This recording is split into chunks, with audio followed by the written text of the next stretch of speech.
La table ronde qui va commencer va nous permettre de faire le lien entre le bien manger, avec la définition que ça suppose, et notre santé, et éventuellement ce que mal manger peut faire à notre santé également, et quelques solutions qui peuvent éclairer le débat. Je vais vous laisser vous présenter. On va faire dans l'ordre.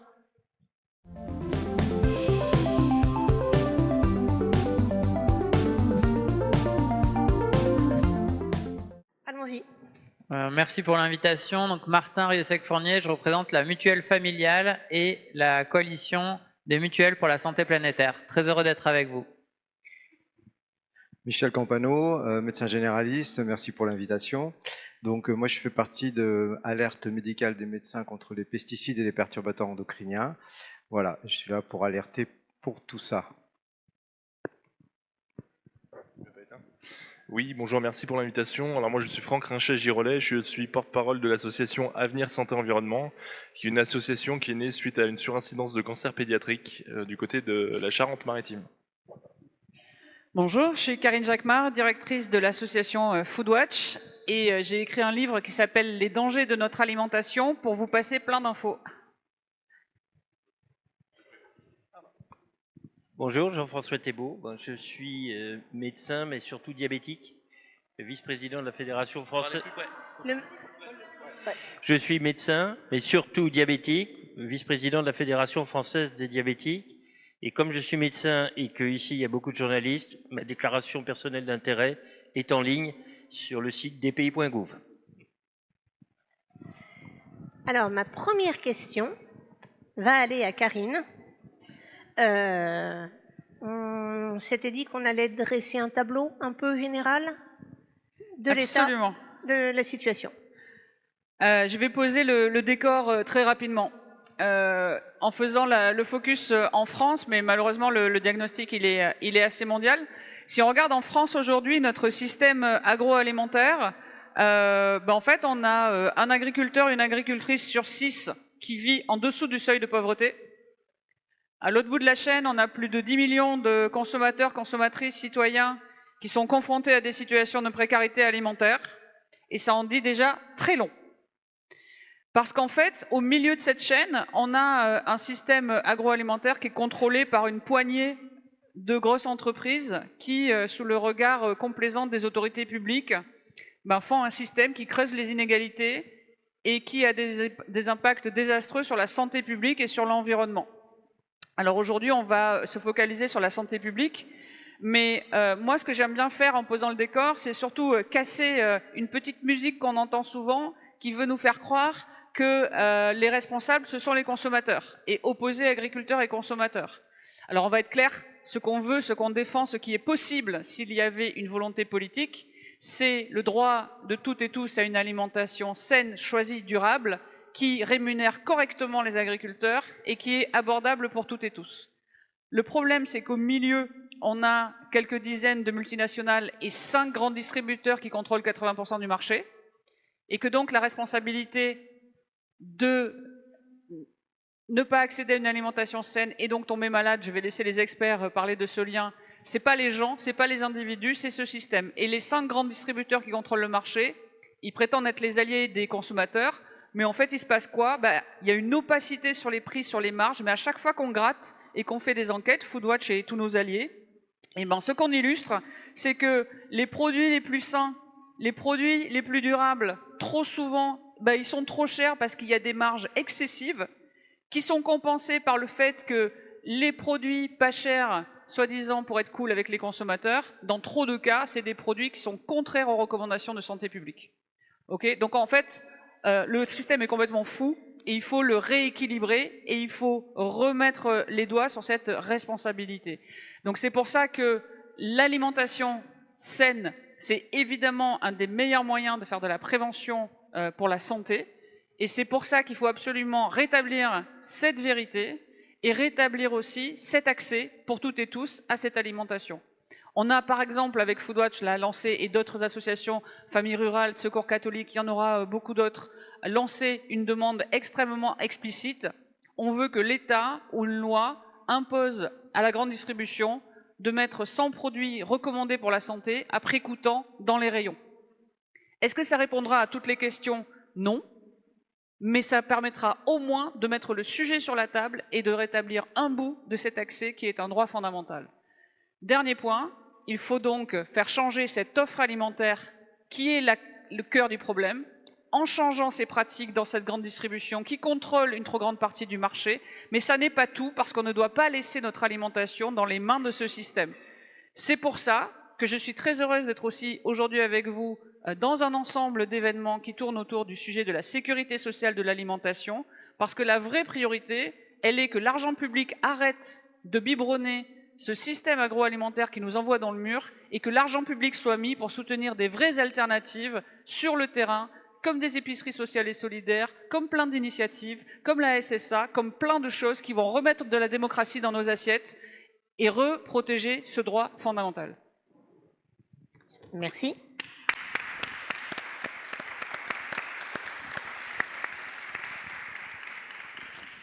Docteur Campano, dites-nous. Donc moi, je vais vous parler justement de ce lien entre l'alimentation et la santé. Et en partant déjà de ce que disait Hippocrate, que ton alimentation soit ton premier médicament. Et en fait, c'était moins 400 ans avant Jésus-Christ, mais c'est toujours très d'actualité. Donc, je vous parle depuis 1950, comment a évolué notre assiette. Donc, notre assiette, elle est devenue... les protéines animales ont pris énormément de place, et en plus en dégradant leur qualité, notamment par exemple les sels nitrités pour la charcuterie. Tout ça, ça a été bien prouvé qu'une telle quantité de protéines animales, et en plus de mauvaise qualité, c'était délétère pour la santé. D'un autre côté, ça a accompagné une baisse de tout ce qui était végétal, les fruits, les légumes, les légumineuses, etc., etc. Donc, moins de consommation de fibres, qui est un élément fondamental pour notre microbiote. Et les études, là aussi, s'accumulent à quel point le microbiote, c'est notre biodiversité intérieure qui est très importante pour notre immunité, pour notre santé mentale. Enfin, les études sont de plus en plus explicites. Ensuite, on a rajouté du sel, du sucre, du faux sucre, qui est encore pire que le sucre. Il y a plein d'études là aussi qui se sont rajoutées. Les acides gras sont devenus saturés, beaucoup moins saturés. On a oublié les huiles végétales, voilà. Donc ça aussi, ça a eu des conséquences. Et donc, une fois qu'on a fait tout ça, eh bien, depuis les années 50, on a rajouté plein de pollutions, de polluants, de produits délétères pour la santé. En commençant par les pesticides, à peu près depuis 1950, 100 000 molécules pesticides, dont on ne connaît que 20% à peu près de la toxicité, donc 80% d'inconnus. Et encore là, c'est des molécules originales. Quand on commence à partir sur la métabolite, etc., je vous laisse imaginer le côté exponentiel. Ensuite, les plastiques. On a les plastiques qui se sont accumulés, les micros, et puis les nanoplastiques aussi, qui sont... on en a partout, sur tout l'environnement. Tous les additifs qui aussi ont envahi notre alimentation. Les nanoparticules, comme le dioxyde de titane, qui aussi ont tout envahi, et les métaux lourds, comme celui que vous connaissez bien en ce moment, on en parle beaucoup, c'est le cadmium. Donc tout ça, toutes ces molécules sont des molécules souvent qui sont des perturbateurs endocriniens. Donc elles ont cette capacité de perturber nos hormones, et donc elles mettent en danger la période de vie la plus fragile par rapport à ça, c'est-à-dire la vie in utero, avec des conséquences qui peuvent être terribles sur les troubles du neurodéveloppement et sur les maladies ultérieures. c'est ce qu'on appelle l'origine fétale des maladies. Donc on peut avoir des cancers chez les enfants, chez les jeunes adultes, et aussi plein d'autres pathologies plus tard en lien avec cette perturbation endocrinienne. Bon, je développe pas trop. Ce qui est en lien avec une faible dose, la perturbation endocrinienne travaille par une faible dose, l'effet cocktail terrible de tous ces polluants. Et le fleuron de toute cette agro-industrie, c'est ce dont on parle beaucoup en ce moment, c'est les aliments ultra transformés, dont on va parler un petit peu plus tard, et qui cumulent énormément de ces polluants et de ce côté négatif de cette assiette. Donc tout ça, cette assiette explique en partie, parce que il n'y a pas que ça bien sûr, mais cette alimentation participe à l'exposome qui favorise l'explosion des maladies chroniques, c'est-à-dire les maladies cardiovasculaires, les cancers, les troubles du métabolisme, les troubles mentaux. C'est très très vaste. En sachant que tout cela est quand même sous-évalué, car on ne trouve que ce qu'on cherche. Et il y a encore plein de choses, que les plus précaires sont les plus touchés. Et là, je ne développerai pas non plus le fait que cette alimentation est non durable, sans aller jusqu'à la souveraineté alimentaire, mais ça la concerne aussi. Donc finalement, qu'est-ce qu'on a fait? On a perdu notre protection végétale dans cette assiette et on a rajouté beaucoup de poison. Donc c'est un petit peu normal que ça se passe mal. Alors, les recommandations de santé publique, c'est le PNNSS, en fait, essaye de contrebalancer ça. En fait, ça revient à aller vers une alimentation de type méditerranéen où il y a eu on commence à avoir vraiment beaucoup d'éléments pour dire qu'il faut aller vers ce type d'alimentation en revégétalisant. Je ne dis pas qu'il faut devenir végétarien.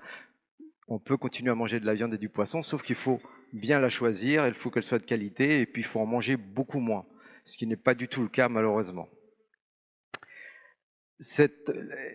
Là, je vous citerai juste un projet qui nous tient à cœur, nous, à la MLP, c'est les ordonnances vertes.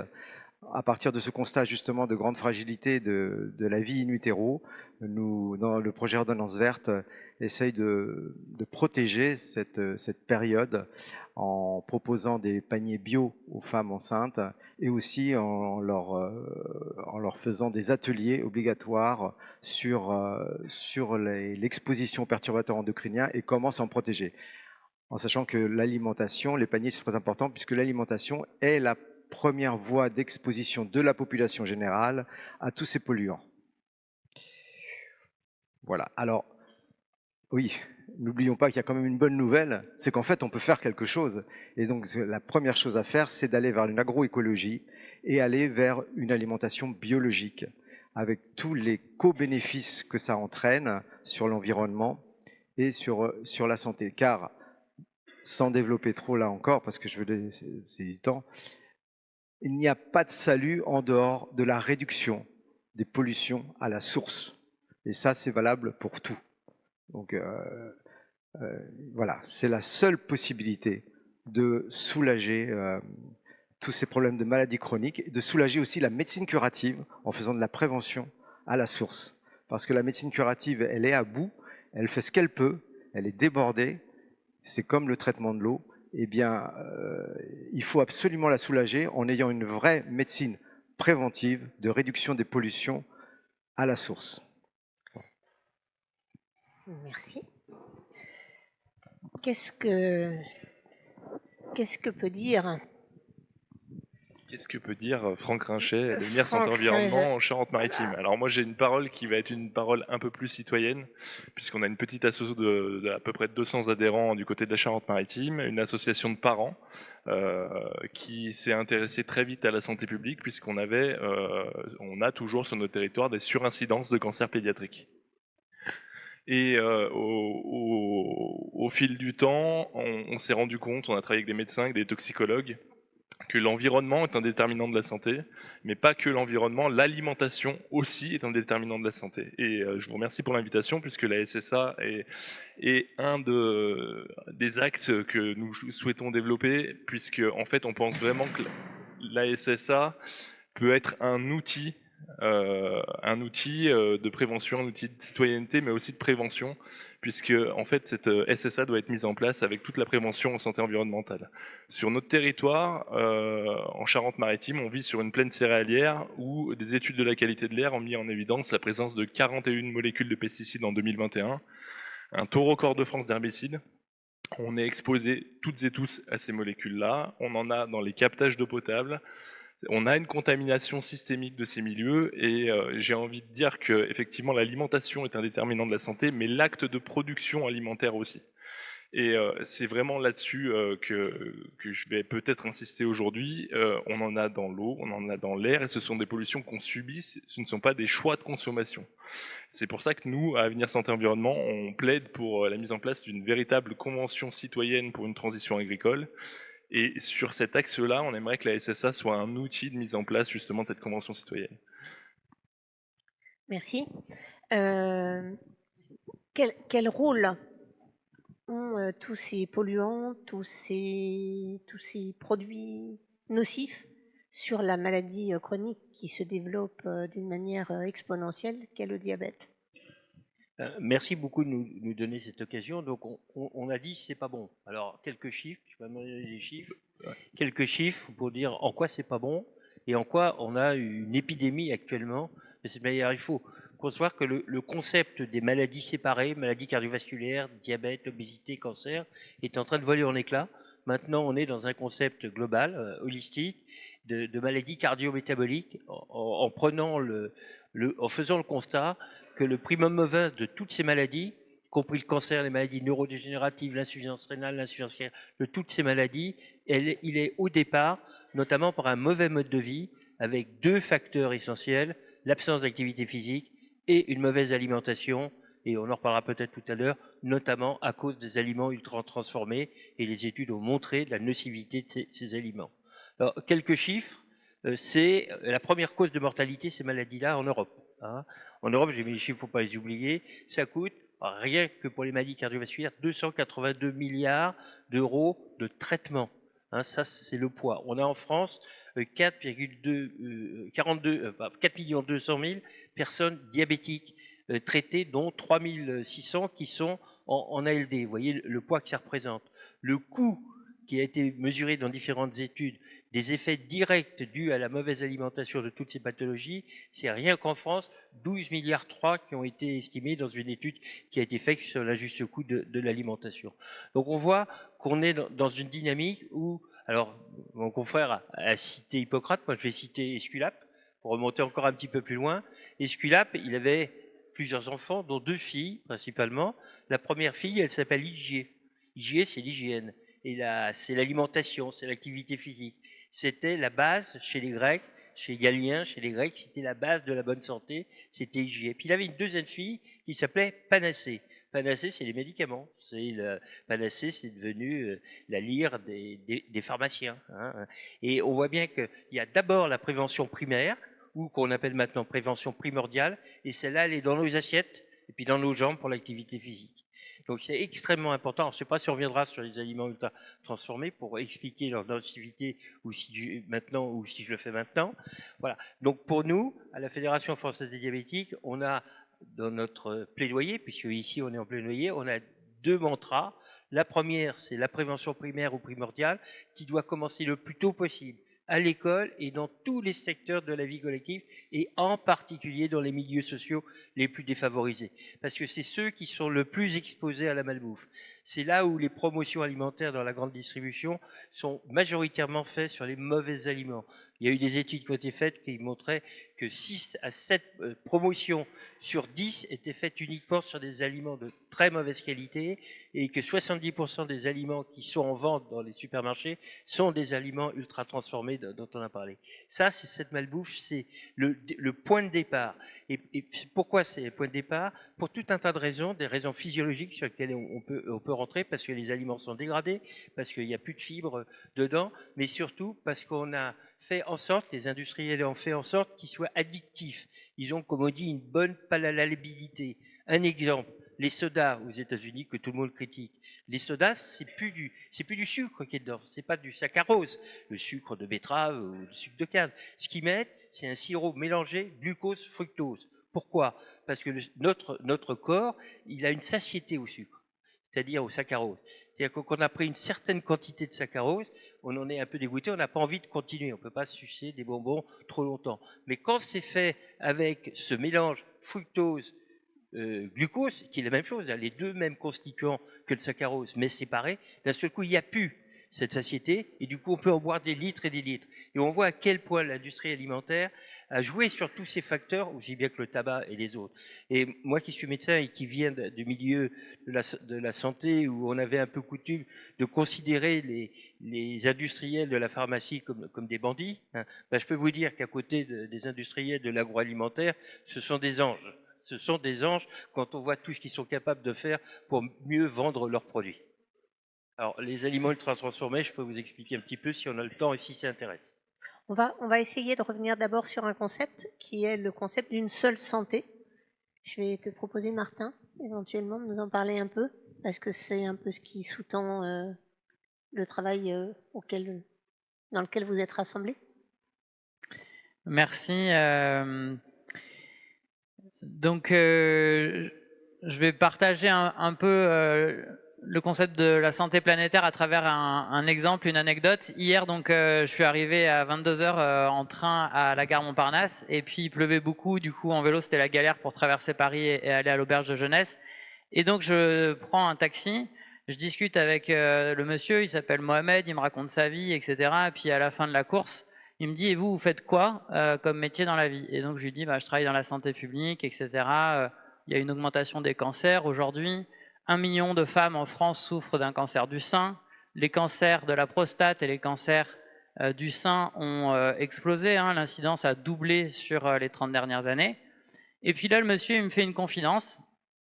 Et il me dit, bah, ma fille, elle avait 9 ans, elle a déclenché une tumeur au cerveau, elle est décédée l'an dernier. Elle a eu 5 ans de soins, de récidive, et elle est décédée.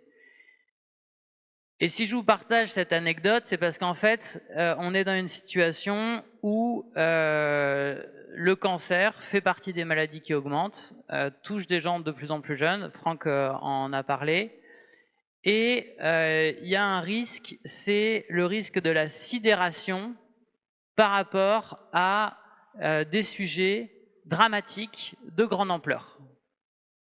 Avec Mohamed, le chauffeur du taxi, on aborde le sujet de l'eau. Il n'a pas confiance dans l'eau en bouteille.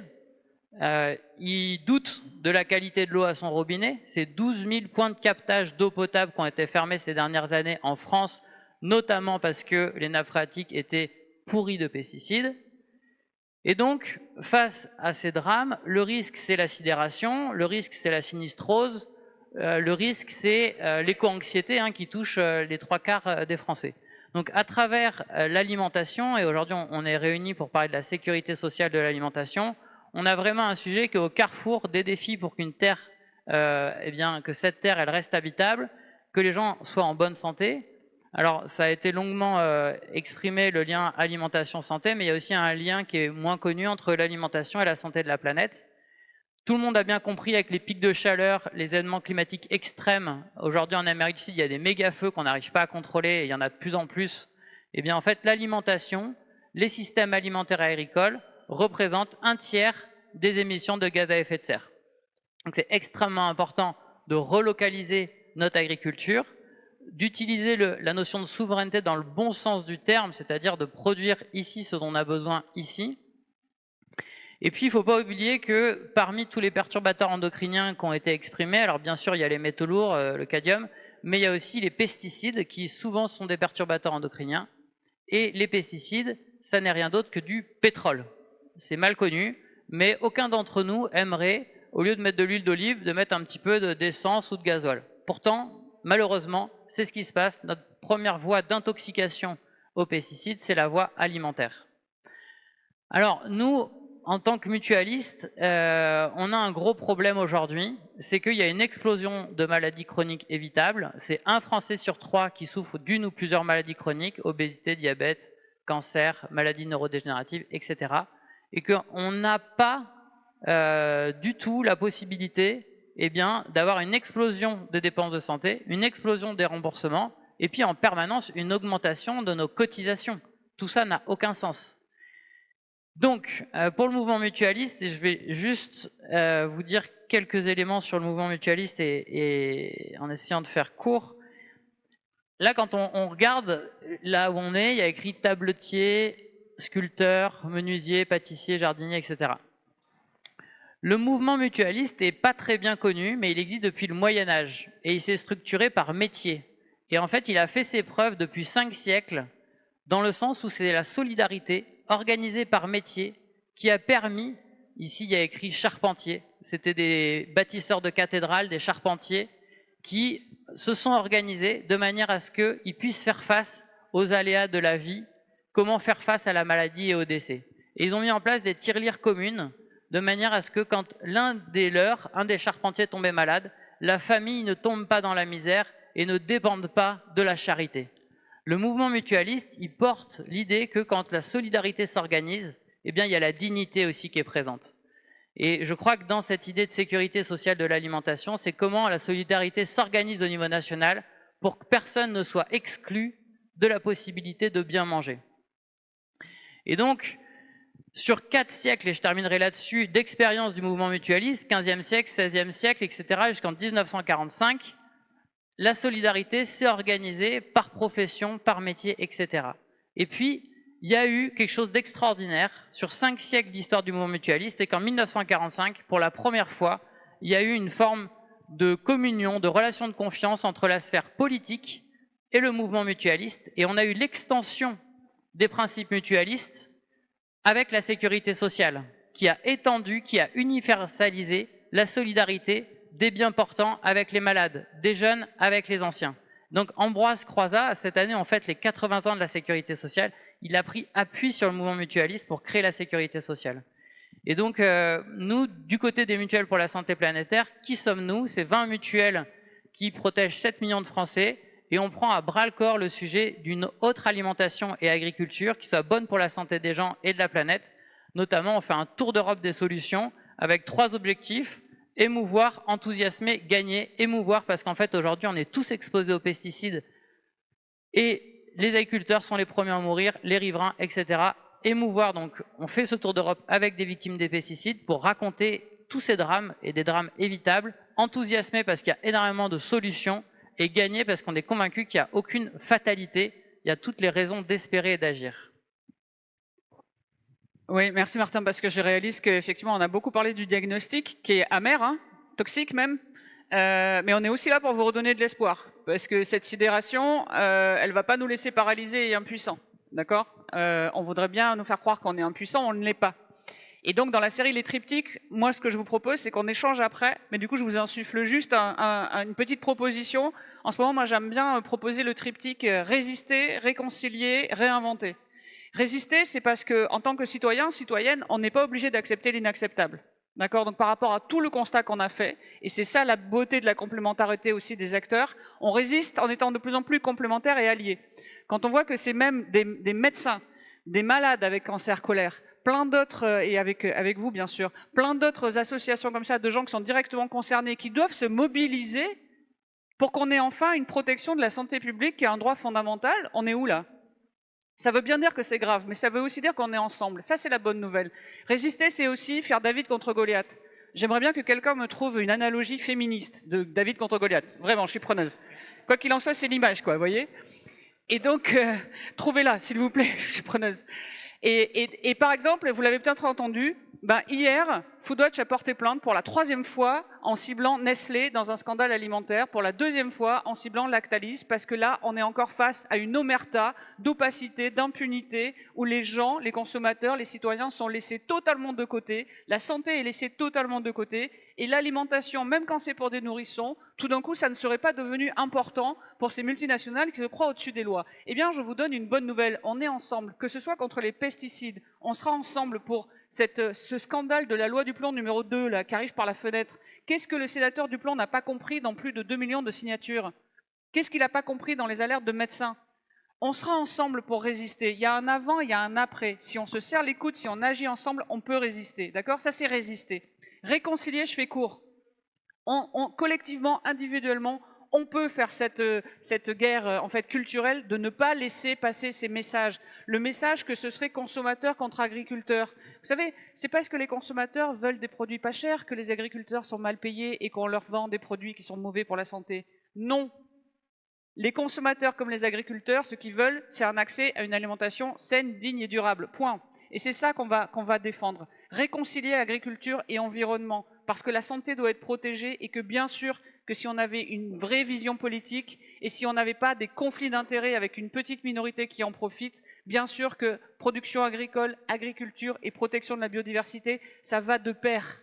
On ne peut pas nous faire croire le contraire. Chacun doit vraiment dénoncer ça et faire valoir ses messages. Et enfin réinventer, et c'est ce qui nous réunit aussi aujourd'hui, bien sûr qu'on a du pouvoir citoyen, citoyenne, la SSA et encore une fois toutes les autres initiatives. Il y a des élections municipales très bientôt. Dites à tout le monde de s'inscrire sur les listes, s'il vous plaît, qu'on évite le pire. Et en reprenant le pouvoir, que ce soit dans les associations, dans les initiatives locales, à travers ces élections où on peut reprendre un peu du poids, on peut éviter le pire. Le pire, c'est tous ceux qui votent en fait contre, si vous regardez les votes, tous ceux qui votent contre toute mesure pour protéger la santé, que ce soit à travers l'alimentation, l'agriculture et toute autre mesure. Donc on est ensemble, mais on doit bouger, reprendre ce pouvoir, agir, mobiliser, espérer, avancer, debout. Avez-vous des questions?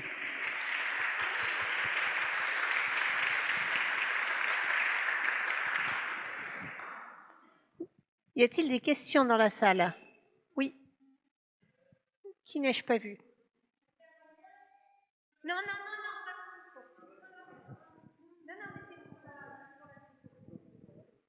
Merci. C'est pour savoir, bonjour madame, je m'adresse à la dame avec le truc bleu et le chandail noir. Pouvez-vous reprendre en une phrase ce que vous venez de dire sans utiliser tous ces verbes que vous avez utilisés? Bien sûr, Juste madame. une phrase, ou deux, mettons. Bien sûr, avec plaisir, madame. Bonjour, donc je suis Karine Jacquemart, je suis la directrice de l'association Foodwatch. Et surtout, Foodwatch, ouais. Alors c'est européen, c'est pour ça que c'est en anglais. C'est food comme alimentation. Je n'en crois rien, mais je vais effectivement parler moins vite. Food comme l'alimentation et watch, on vous observe. Pourquoi en anglais? Alors c'est en anglais parce qu'on est internationaux, mais très rapidement pour pas monopoliser la parole, et on peut se voir après si vous le souhaitez avec plaisir. En une phrase, peut-être en deux, pardon. Le système aujourd'hui d'agriculture, d'alimentation qu'une petite minorité d'acteurs nous impose rend les gens malades, rend la terre malade, rend l'eau toxique. Ça n'est pas vivable, ça n'est pas acceptable, nous n'avons pas à l'accepter, nous pouvons résister, citoyens, citoyennes, à l'échelle locale, à l'échelle nationale, à l'échelle européenne, à toutes les échelles, agissons.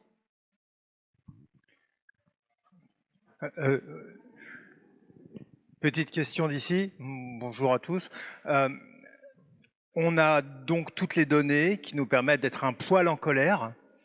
On a des appuis certains, la science, les mutuelles qui parlent d'argent, donc c'est un sujet que les gens aiment bien quand on parle au gouvernement. Quand est-ce qu'on leur fout sur la gueule en portant plainte pour mise en danger de la vie d'autrui collectivement?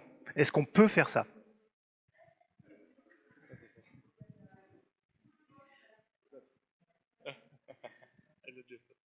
Alors, on a porté plainte hier contre un certain nombre de multinationales sur un scandale européen et mondial.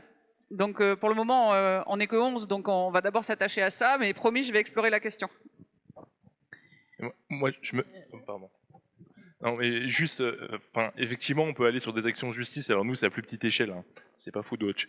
Mais tant qu'on changera pas la méthodologie des agences sanitaires et qu'on continuera à considérer les molécules une par une, et pas l'effet cocktail des molécules entre elles, et pas l'exposome, et pas la toxicité chronique des molécules à faible dose sur le long terme, on aura certainement beaucoup de difficultés aussi à montrer certains impacts, et c'est aussi pour ça qu'on se bat, pour qu'on considère l'impact des pollutions, des polluants, qu'ils soient industriels ou autres, dans leur ensemble. Oui, puis il faut se rendre compte que malheureusement, on est dans une époque vraiment à la Trump, où vous pouvez avoir énormément de preuves, énormément de données scientifiques, puis on vous dit, bah non, ça suffit pas, vous n'avez pas la preuve absolue. On va vous demander un lien de causalité extrême, et c'est de la mauvaise foi en fait. Et donc en fait, malgré tout, on produit de plus en plus de preuves, elles se confirment, ça va toujours dans le même sens.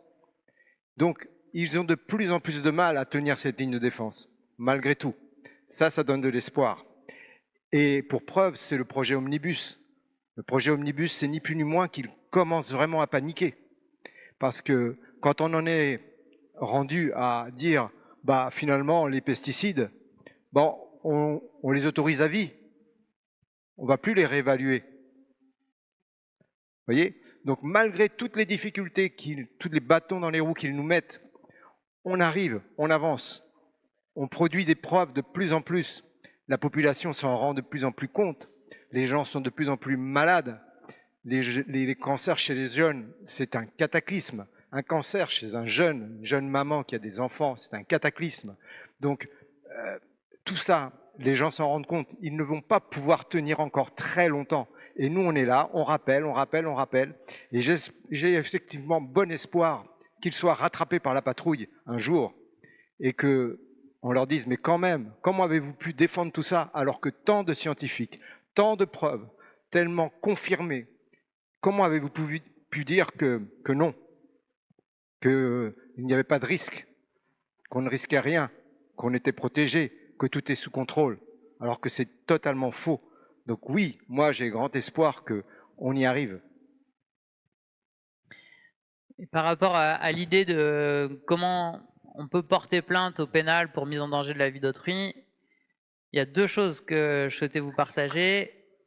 La première, c'est que ça peut être utile de prendre appui sur les expériences passées, réussies, de très grande ampleur.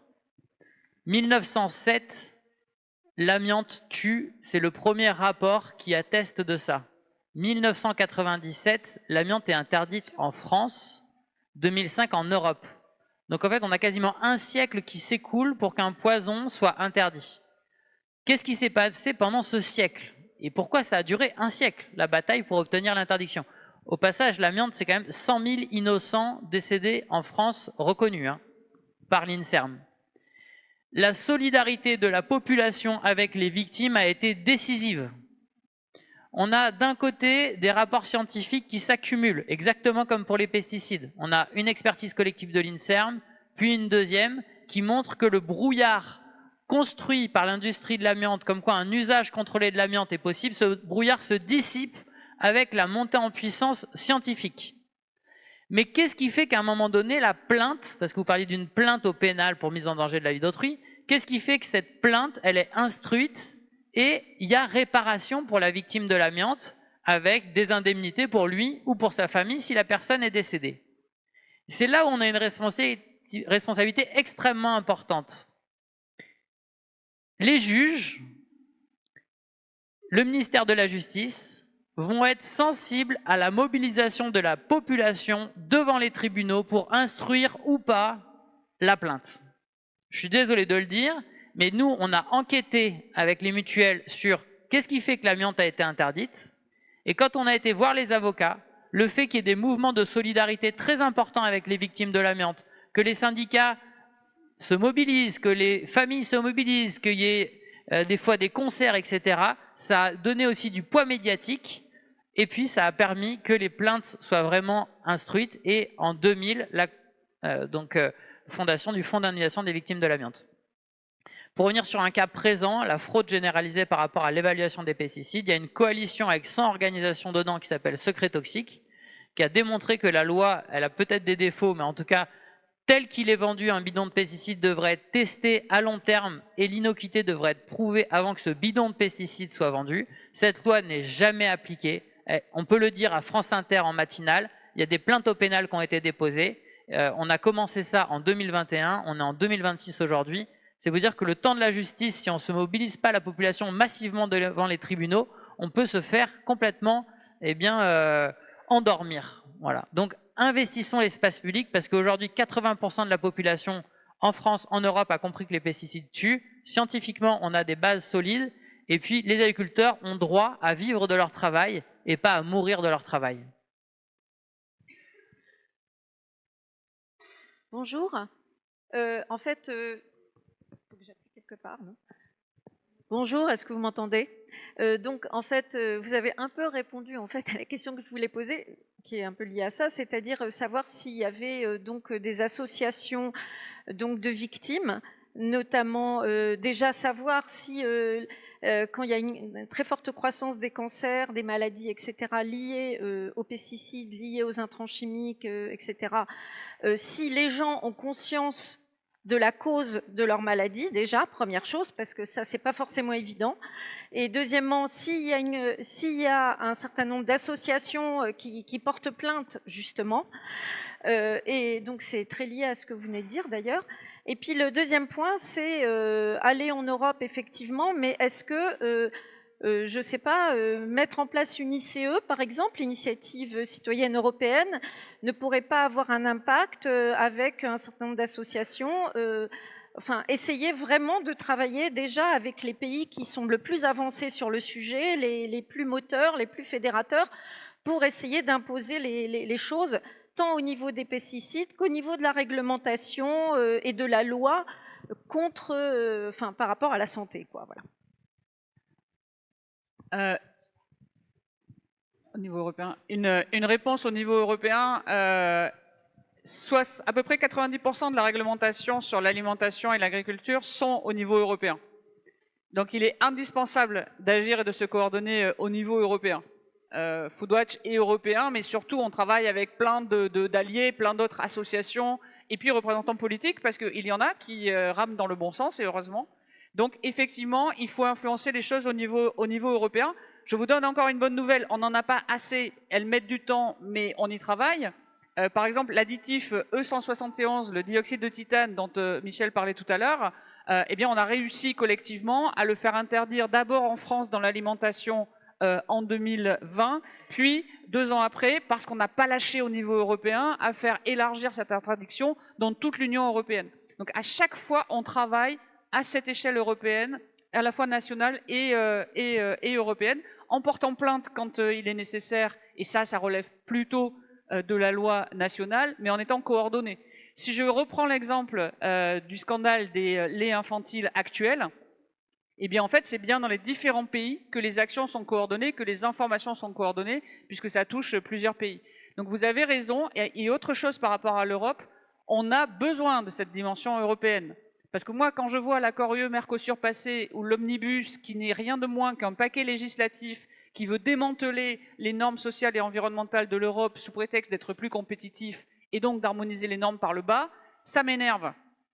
Et du coup, je vois qu'il y a des raccourcis qui sont faits, je les comprends, mais je pense que là aussi, collectivement, il faut qu'on fasse attention. Il y a des gens qui disent, faudrait sortir de l'Europe. Non, je le dis là sincèrement, moi je suis apartisane. Mais on a besoin, au contraire, dans le contexte mondial actuel, et pour avoir les mêmes règles du jeu pour toutes les entreprises et protéger tous les citoyens, citoyennes, on a besoin, au contraire, d'une Union européenne plus forte, plus protectrice, plus politique et démocratique. Le problème, c'est que là, tout est tourné vers le marché, mais ce n'est pas une fatalité, faisons changer les choses. Donc la dimension européenne, merci madame de l'avoir apportée, elle est indispensable. Là aussi, il y a du boulot, mais là aussi, on peut peser et faire changer les choses. Moi, je vais juste me permettre un petit complément. Vous parlez des cancers. Je pense que beaucoup de monde est au courant, mais jusqu'à l'année dernière, seulement 24% du territoire métropolitain était couvert par un registre national des cancers. Il existe un registre national des cancers de l'enfant, il en existe même 2. Mais par contre, le registre national du cancer général n'existait pas. Il a été voté, le décret d'application est passé à la fin de l'année dernière. Pour l'instant, c'est pas encore mis en place. Mais voilà, donc tous les chiffres qu'on pouvait avoir sur le territoire étaient extrapolés de ces 24%.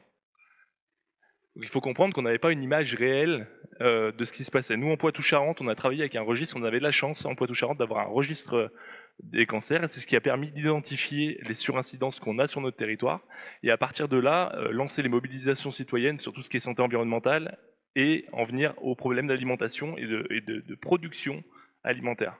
Voilà, donc en fait, on a aussi un rôle, je pense, de citoyen à alerter sur toutes ces failles. Je parlais tout à l'heure des failles réglementaires sur la prise en compte des molécules, mais aussi les failles qu'on peut constater dans tout ce qui est mis en place au niveau de ces registres. Et je pense que si on avait une image exhaustive des territoires en temps et en heure, ça nous permettrait aussi de faire de la prévention en santé environnementale. J'aurais rajouté un petit mot sur l'Europe. Effectivement, la réglementation européenne, il y a des trous dans la raquette, mais malgré tout, si elle était bien appliquée, on aurait vraiment une réduction des pesticides, par exemple. C'est que là, actuellement, c'est la négation, hein. On n'applique pas la réglementation européenne. Et comme je vous disais tout à l'heure, de plus en plus de preuves sont à charge, eh bien, ils se rendent bien compte que il faut aller plus loin, donc ils font omnibus pour qu'il y ait carrément plus de réglementation. Donc ça, il faut bien le voir, donc il ne faut surtout pas lâcher l'Europe. On a besoin d'être tous ensemble, ça vraiment c'est très important. Voilà. Peut-être une anecdote, mais je ne sais pas au niveau du temps, elle est où Isabelle? Ah ok.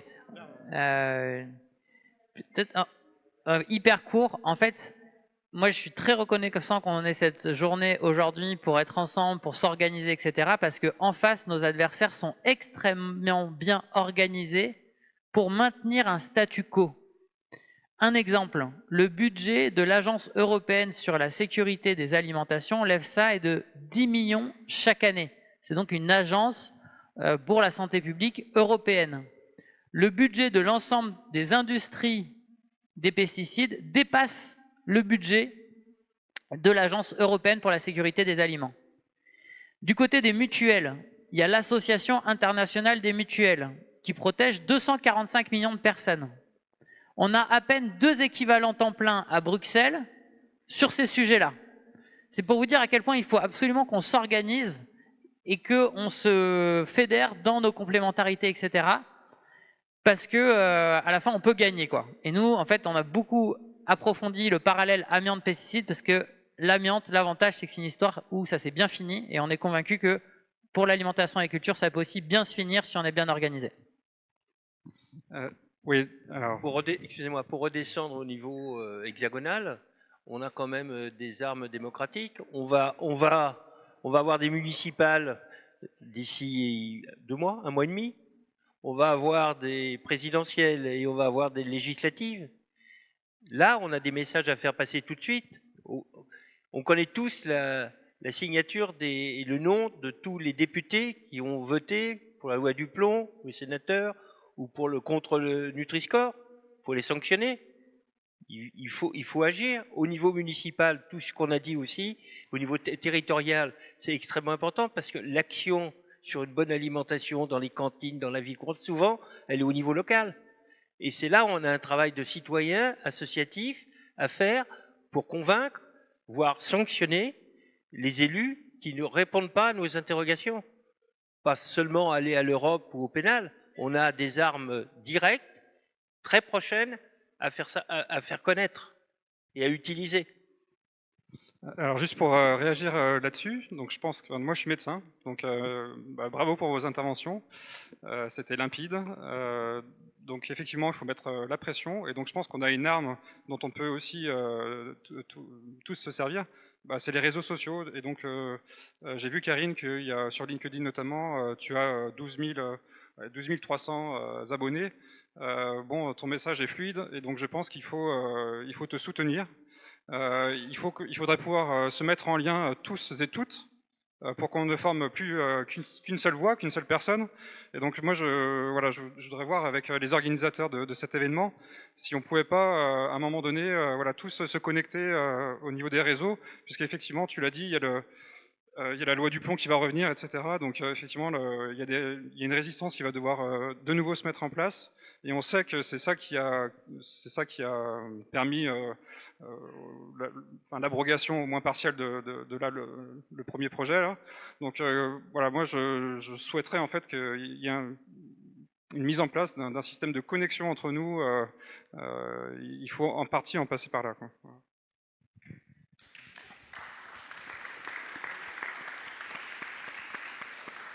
Alors, pour ceux qui en ont envie de cette mise en connexion, sachez qu'il y a une feuille dehors sur une table où vous pouvez laisser vos coordonnées et nous les transmettrons à l'ensemble de ceux qui auront laissé leurs coordonnées et on vous donnera tout ce qu'il faut pour vous mettre en lien les uns avec les autres. Ça existe déjà, il y a juste à sortir, pas tout de suite, hein, vous attendez, c'est pas fini. Je donne la parole à la question suivante.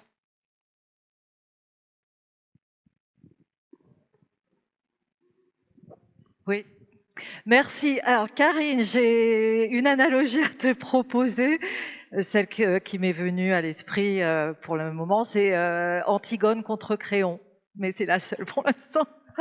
Voilà. Et d'autre part, donc j'ai une question concernant la mobilisation et une autre concernant les médias, ça se rejoint. Il n'y a pas un jour où je ne reçois pas et où je ne signe pas une, voire 5 pétitions. Est-ce que c'est vraiment utile? La dernière en date, c'est Polynice, par rapport à l'UE, justement, qui s'apprête à autoriser des pesticides génétiques. Bon, je m'arrête là, vous en parlerez peut-être plus en détail. Voilà, donc utilité effectivement de répondre à toutes les pétitions et bon par les réseaux sociaux ou pas. Moi, je suis pas sur les réseaux sociaux, mais j'ai d'autres canaux de transmission de ce genre de pétitions. Est-ce que ça sert? Parce que bon, je suis élue dans le 20e et j'ai remarqué que à la fois il y avait une grande sensibilité des personnes à toutes ces questions-là et en même temps une saturation, une panique totale. Donc voilà, dans cette campagne municipale, qu'est-ce que vous nous conseillez lorsqu'on va au-devant des habitants et des habitantes, d'avoir comme éléments de persuasion les plus les moins anxiogènes possibles et les plus incitatifs possibles. C'est vrai que bon, moi ma délégation c'est surtout elle est surtout tournée vers les jeunes, vers l'éducation populaire et auprès des jeunes, et les jeunes souffrent énormément bon, de problèmes de santé mentale et entre autres l'éco-anxiété, et c'est en leur permettant de prendre la parole, d'avoir un vrai pouvoir, d'agir à travers le conseil municipal des jeunes par exemple, et quel que soit l'âge, qu'on arrive à les... C'est le meilleur antidote en fait, c'est ça, la réflexion et la mise en action, mais nous les adultes, il faut aussi qu'on sache tenir compte de leurs propositions, parce qu'elles sont la plupart du temps très documentées et très pertinentes. Et pour les médias, les médias, oui. Bon, moi, par exemple, je suis abonnée à Reporter et à d'autres, mais ça reste très confidentiel. Et je pense, enfin, je me suis même sûre que les médias les plus visibles, les plus audibles, ont une grande part de responsabilité aussi dans ce climat très anxiogène, ce climat de panique et puis cette inertie. Et ils se font la plupart du temps beaucoup trop complices de ce système capitaliste, mortifère, criminel, délinquant. Voilà, c'est peut-être très fort, mais je pense qu'on en est là aujourd'hui. Et encore une fois, je pense que nous, en tant qu'éducateurs et éducatrices, notre priorité, c'est de relier l'humain à l'humus dès le plus jeune âge. Oui, merci beaucoup. Alors, je serais vraiment prétentieuse si je prétendais avoir la solution, parce que là, on n'y arrive pas trop. Mais ce que je peux dire, c'est que j'y crois qu'on va gagner, et on gagne pas tout d'un coup. C'est-à-dire qu'il n'y a pas un grand réveil comme ça qui se fait du jour au lendemain, etc. Déjà, j'ai écrit ce bouquin, Les dangers de notre alimentation, la démocratie commence dans notre assiette, pour vous. Donc en vrai, les droits, je les reverse à Foodwatch. Je suis pas là pour faire de la promo. Juste, j'ai mis toute l'info et plein d'idées, plein d'espoir, plein d'inspiration pour dire qu'est-ce qu'on peut faire. Parce qu'en effet, l'action, c'est le meilleur remède, et surtout, c'est le contrepoids de ce qu'on veut nous faire croire, qu'on est impuissant, qu'il n'y a pas d'alternative, qu'on peut rien faire. Et puis c'est normal qu'on se sente dépassé si on regarde l'ensemble des problèmes du monde. En ce moment, n'en parlons pas. Et puis même au niveau de l'alimentation, les pesticides, les perturbateurs endocriniens, le cadmium, tout d'un coup on nous parle des nouveaux OGM. Vous en avez parlé avec les NGT, mais alors qu'est-ce que c'est? Alors ça va. Du coup, ça nous dépasse assez vite. Donc, le bouquin, les enquêtes de Foodwatch, tout le travail formidable de toutes les associations, il y en a plein d'autres. Aller se renseigner sur les sites internet, soutenir les médias indépendants, s'informer auprès des médias indépendants, déjà, c'est hyper important parce que c'est la première façon de résister. Ensuite, parler avec ses proches, parler avec les gens de sa famille, de ses communautés. Je vous conseille le bouquin de Loumir Lapré. Ces gens-là, qui du coup parlent de ça aussi, parlent de comment on peut reconnecter avec des gens du coup qui sont autour de nous, des gens peut-être qui ne semblent pas partager les mêmes opinions, mais peut-être qu'en fait ils n'ont pas la bonne information, peut-être que c'est intéressant de toute façon de garder la connexion, donc ça c'est hyper important. Et après, il y a 1001 façons d'agir, trouver la vôtre, trouver chacun la sienne. C'est pour ça que je disais tout à l'heure, on peut résister, faire des choses collectives. Ça, c'est ce que moi, j'essaie de faire avec vous. Mais il y a aussi des choses plus individuelles ou plus locales. Connecter, inventer, tester. Mais par contre, défendez-vous, on est debout. Moi, comme je dis en ce moment, c'est on se lève et on casse l'impuissance et l'impunité. Il y a eu on se lève et on se casse, ça on le fait toujours. Mais il y a aussi on se lève et on casse l'impuissance et l'impunité. On reprend notre pouvoir d'agir citoyen. Ça ne doit pas faire peur. Des tout petits gestes, ça compte. Et alors après, du coup, dans ce que moi je fais tous les jours, avec Foodwatch et encore une fois plein d'alliés, les pétitions, c'est nécessaire, mais pas suffisant. Donc je ne vais pas vous dire, signer une pétition, on va obtenir l'interdiction du glyphosate demain matin, on n'a pas encore réussi, mais je peux vous dire qu'on l'obtiendra. En revanche, ce que je peux vous dire, c'est que dans les ministères, dans les entreprises, quand on fait du bruit, quand on montre qu'on ne va pas laisser passer, quand on met un coup de projecteur sur ce qu'ils auraient préféré laisser sous le tapis, ça fait la différence. Et moi, j'ai entendu dans les ministères des gens me dire « Ah ben là, on ne peut pas dire qu'on ne l'a pas vu, hein, votre pétition signée par 20 000, 300 000, 500 000, parce que ça fait une différence. » Moi, je mets sur le site internet de Foodwatch combien on a d'abonnés à la newsletter. En 10 ans, il y a plus de 540 000 personnes en France abonnées à la newsletter. Pourquoi ? Parce que c'est une façon de dire aux gens, on n'est pas seul. Si on se met ensemble, on peut dénoncer, on peut enquêter, on peut résister. Mais quand je vais du coup dans les ministères, certes j'ai tous les éléments et des demandes hyper claires qu'ils ne pourraient pas refuser normalement, on va finir par y arriver, mais c'est aussi parce qu'on pèse nous. Nous, ça fait la différence. Nous, la mobilisation citoyenne. Si on se mobilise, ça monte sur l'agenda politique. Et puis, il faut casser ce jeu de pas vu, pas pris.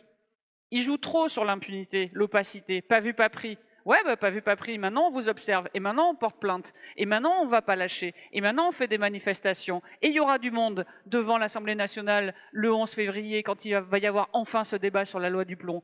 Et il y aura du monde en ligne, et où il faudra, pour résister et dire à Monsieur Duplon que c'est pas normal qu'il envoie une gifle dans la tête de plus de 2 millions de signataires de la pétition qui ne voulaient déjà pas de sa première loi.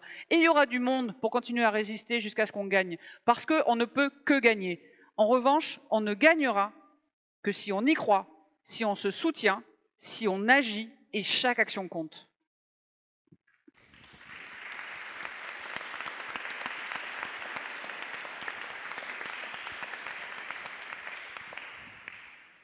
Alors, avant de passer la parole à la question suivante, et pour répondre sur les médias, vous êtes ici sur l'initiative des journalistes écrivains pour la nature et l'écologie, et nous avons un problème avec nos rédactions qui ne nous aident pas toujours à publier les articles qu'on voudrait publier, et c'est une des raisons, et c'est une des façons que nous avons de résister, que d'être là avec vous, tous ensemble.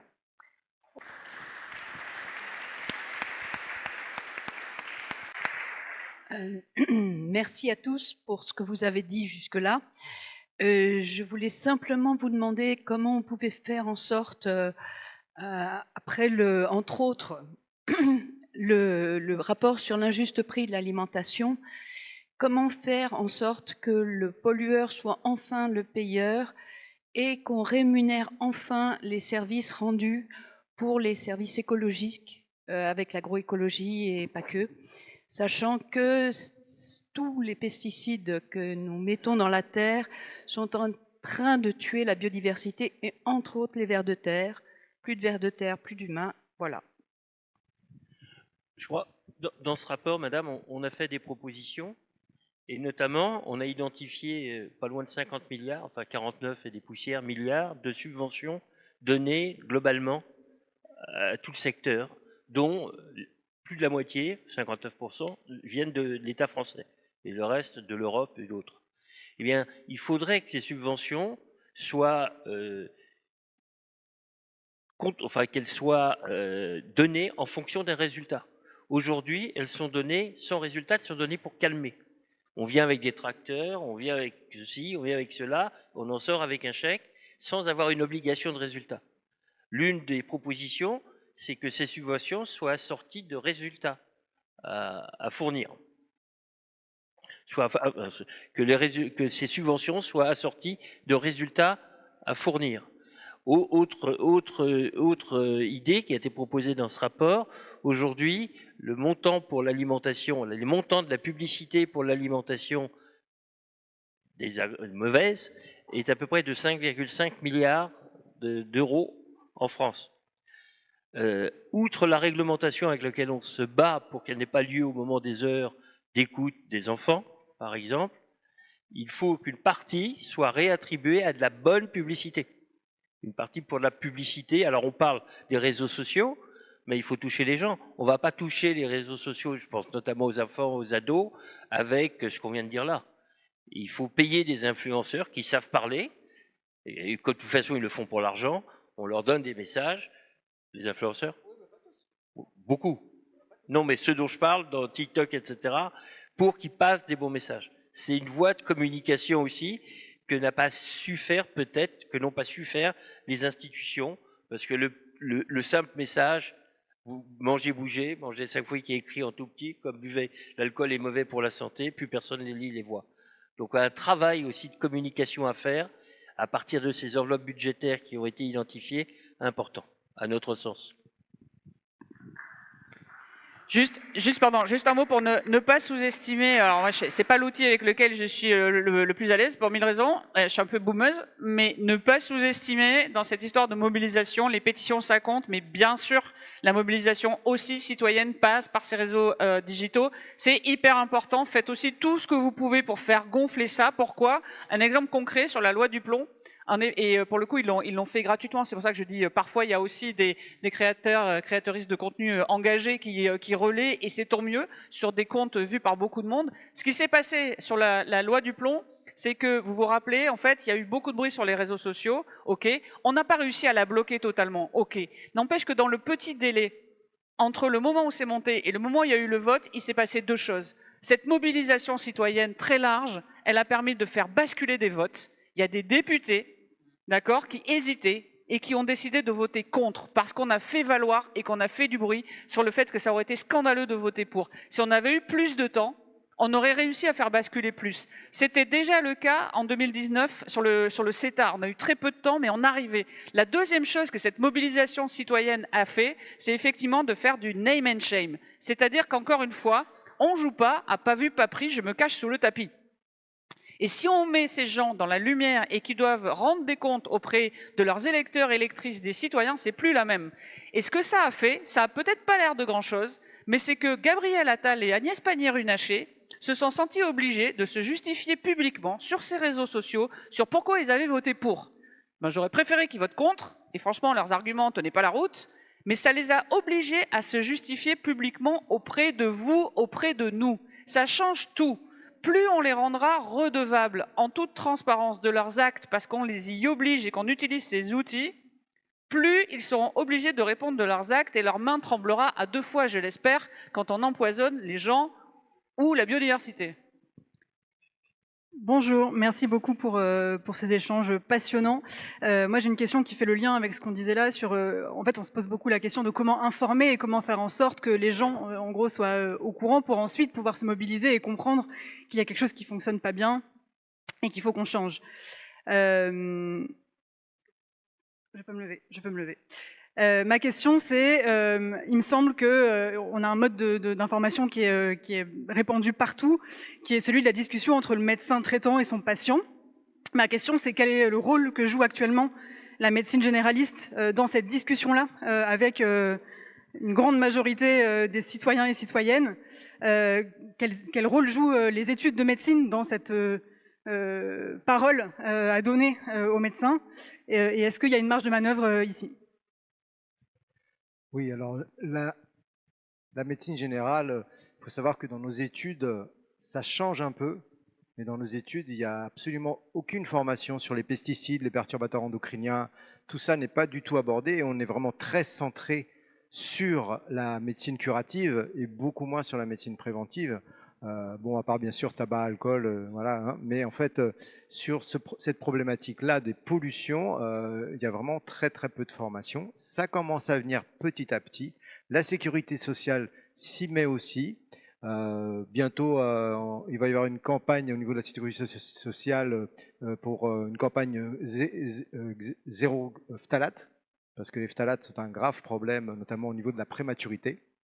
Donc, ça commence à venir. Il y a quand même des caisses primaires, caisses régionales d'assurance maladie qui sont très très mobilisées, avec des directeurs régionaux qui sont vraiment à fond dans ça. Donc, ça vient petit à petit. Nous, à la MLP, on fait de la formation aussi médicale, des formations médicales continues pour les médecins. Il y a du travail, on en est encore loin, effectivement, mais on fait ce qu'on peut. Bon, donc, moi, dans mon cabinet, j'essaye de faire au maximum. Ça me rallonge mes consultations, mais ça vaut la peine. Et voilà, donc oui, on fait, mais c'est comme le reste. Il y a eu très très peu d'informations. On a été très très peu formés. Et donc, mais ça bouge quand même, ça bouge. Voilà. Je vais vous donner le point de vue associatif, puisqu'on travaille beaucoup sur ça, la communication entre patients, médecins, et dans les deux sens. En fait, il faut trouver des moments de réceptivité des individus face au message qu'on va leur donner. Il y a eu pas mal d'études qui ont été faites. Par exemple, si vous vous intéressez à l'alcool ou au tabac, quand vous êtes aux urgences, si vous demandez, un patient passe aux urgences pour un sujet et vous lui demandez s'il fumait et lui dire qu'il faut qu'il arrête de fumer à ce moment-là, ça passe pas parce qu'il est venu pour autre chose. Donc il faut trouver des moments où on peut avoir le temps de parler de ça. Et l'exemple des bilans aux âges clés de la vie, c'est un moment privilégié qui doit être fait et ces moments doivent être multipliés. C'est-à-dire que quand on va chez le docteur parce qu'on a la grippe et 40 de fièvre, on n'a peut-être pas trop envie qu'il nous parle de notre alimentation et des aliments ultra transformés, on n'est pas réceptif. En revanche, à d'autres moments, dans des mesures de prévention et des actions de prévention, l'esprit pourra être plus réceptif. Et là, le point très important, ce qu'a dit au collègue, c'est la formation donc des professionnels et pas seulement des médecins. Parce que cette prévention, cette information, elle appartient non seulement à tous les professionnels de santé, mais elle doit appartenir aussi à beaucoup d'autres acteurs. Les professeurs, les instituteurs, les maîtres des écoles, tous ces gens-là sont capables, par exemple, dans les entreprises, etc. C'est des messages qu'il faut passer, repasser dans des moments de disponibilité intellectuelle. C'est d'ailleurs l'un des problèmes qu'il y a avec Santé publique France et les messages qu'ils font passer, dont vous avez peut-être vu des critiques dans la presse actuellement, c'est qu'il n'y a pas cette dimension. C'est des campagnes généralistes qui arrivent, qui sont peut-être bien faites, mais qui ne sont pas contextualisées et pas assez personnalisées, notamment dans la temporalité. Ce que je peux vous dire, c'est quand même que quand on commence à aborder ce sujet avec les patients, ils y sont vraiment beaucoup plus sensibles. Bon, au début de mon activité, si on disait ça, bon, bah, il est gentil le médecin, le bio c'est cher, ça fait bobo, ça fait privilégié. Maintenant, pas du tout. Quand on leur dit vraiment, je vous conseille de manger biologique, c'est vraiment important pour votre santé. Ah oui, je sais, docteur, on met plein de saloperies dans nos assiettes. Donc, vraiment, là, c'est beaucoup plus facile. Hein. Cette semaine, j'ai vu un papa qui essaye d'avoir un bébé depuis 6 mois. Je peux vous dire que j'ai passé 3 quarts d'heure à lui expliquer l'importance de se protéger des perturbateurs endocriniens. Vraiment à ce moment-là, au moment quand on désire d'avoir un enfant, c'est là qu'il faut commencer. Et enfin, il faut le faire toute sa vie. Mais disons que là, c'était favorable. J'ai passé 3 quarts d'heure à lui expliquer, à lui donner des conseils. Et je peux vous dire qu'il allait acheter bio. Hein. Juste, moi, c'est en tant que papa d'un enfant qui a été malade que j'ai accompagné au CHU pour une pathologie lourde, hein, pour un cancer. Je vous remercie d'avoir posé cette question-là, puisqu'en fait, on parle de médecine générale, mais il faut qu'on aille plus loin aussi dans les hôpitaux. Vraiment plus loin, puisqu'en fait, quand on a ce type de pathologie et que certains cancers, y compris pédiatriques, sont liés à l'environnement, et on nous le dit, on n'a aucune recherche en santé environnementale qui est mise en parallèle par Santé publique France ou par l'ARS. on a uniquement des questionnaires qui reposent sur les habitudes de consommation ou l'air intérieur des maisons. Et donc, on a de la pédagogie à faire chez les généralistes, c'est sûr, mais il faut qu'on aille plus loin dans notre système de santé en général. Bonjour. Bonjour, je suis un des représentants de Cancer Colère, le collectif qui s'est formé autour de Fleur Breteau, qui ne peut pas être là aujourd'hui malheureusement. Cancer Colère, c'est maintenant une trentaine d'antennes locales dans toute la France. Alors merci d'avoir parlé de tout ce dont vous avez parlé, en particulier évidemment des pesticides, de toutes les causes environnementales du cancer et de toutes les autres maladies que vous avez citées. Actuellement, on est beaucoup dans la préparation justement du 11 février dont vous avez parlé, avec en particulier un slogan qui est nos voix contre vos lois, avec l'idée, avec la préparation en fait d'une chorale citoyenne qui chantera une chanson de Michel Berger, Vivre, le 11 février, donc sur l'esplanade des Invalides, si on est autorisé à manifester à cet endroit-là. Vous pouvez trouver, si vous avez envie de nous rejoindre, tous les éléments, les paroles de la chanson, la musique en karaoké sur le site cancercolère.org. Vous pouvez aussi nous rejoindre si vous avez envie. Et puis, je voulais aussi vous dire que Fleur Colère va sortir un bouquin dans pas très longtemps, c'est le 6 février précisément, qui s'appellera Cancer Colère tout simplement. Et le lancement de ce bouquin à Paris, ce sera à la librairie Le Pied-à-Terre, qui est rue Custine dans le 18e arrondissement. Voilà, merci beaucoup. Merci à vous. Ouais. Merci à tous. Je me permets juste d'insister. Merci pour cette intervention. On se connaît et justement, faites circuler sur les réseaux sociaux Cancer Colère et toutes les associations qui luttent depuis des années contre les pesticides, Greenpeace, Génération Future, Foodwatch, Pollinis, tous. On est derrière, on est ensemble et on sera aussi. Il y a d'autres mobilisations en cours. Allez sur les sites, les comptes de ces associations, suivez et relayez, qu'on soit un maximum en ligne. Mais si on arrive à faire masse aussi et montrer et aux médias et aux politiques qu'on est là et qu'on ne va pas laisser faire, ça compte, ça a du poids, croyez-moi, ça compte.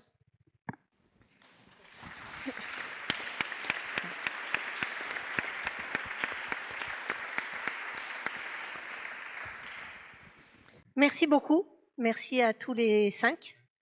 Je me permets juste une dernière chose, c'est qu'il est vraiment important qu'on dise aussi à nos décideurs, et je vois Benoît Biteau au fond de la salle et je le remercie d'être présent, je n'ai pas de doute sur le fait qu'il chantera avec les collectifs, mais tout ça pour dire qu'en fait les patients, les médecins, les collectifs, les mutuelles, c'est très très important qu'on soit aussi présents pendant les moments de vote. C'est ce qu'on a fait le 8 juillet dernier.